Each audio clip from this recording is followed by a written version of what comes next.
Дојдовме овде во Кумановско во селото Драгоманце, кое што е распослано на левиот брег на реката Пчиња и во непосредна близина на Кокино. Наминавме и во ова село да ги видиме селаните како живеат и тие во ова населено место. Што живееш ти овде во село? Па сточарство се занимавам, делумно малце земјоделство. Имам негде околу 50 на овци и 10 кози. Јас сум задоволен, значи може да се заработи за едно просечно семејство. Не може да се биде газда, али може да се заработи, да се преживи, да, и да се остане по некој дина на страна. Субвенција земамо, значи отприлика 60 грла по околу 50.000 денари.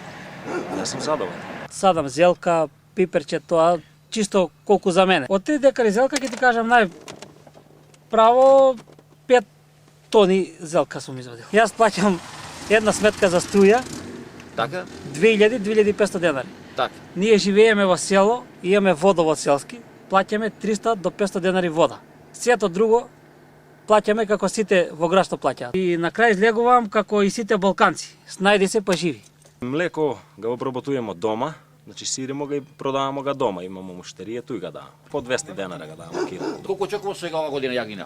Па јагнење у просек негде околу 45 до 50. Па да биде рентабилно треба да биде 3 евра јагнење.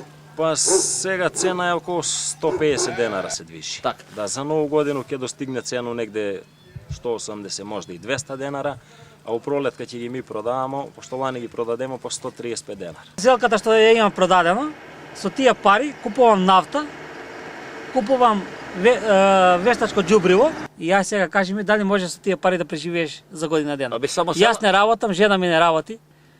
Од каде пари? Си побрал работа некаде да работиш? 100 пати. И што ти велат? Треба да си партиски определен, да си во права партија и за да можеш да дојдеш работно место. Ако си во погрешна партија, ако не си партиски определен, тогаш џабе ќе бараш работа, никаде нема те запослат, нема ништо тебе. Обрт на капитал, колку годишно правиш? Една рачуница, проста математика, вака да направиме? Па што знам, ја мислам на годишно ниво, да не претерам, али од 3 до 4.500 евра. Па добро, се да збориме, мислу реално, останува нешто, али помалце. Што треба да се направи за да биде животот во твоево село поарен од што е сега? Државата да даде поевтини цени на ѓубриво, поевтини цени на препарати за прскање. Треба да има поевтина нафта за земјоделци кои произведуваат своја земја и дај Боже државата да се оправи. Добре, Господ,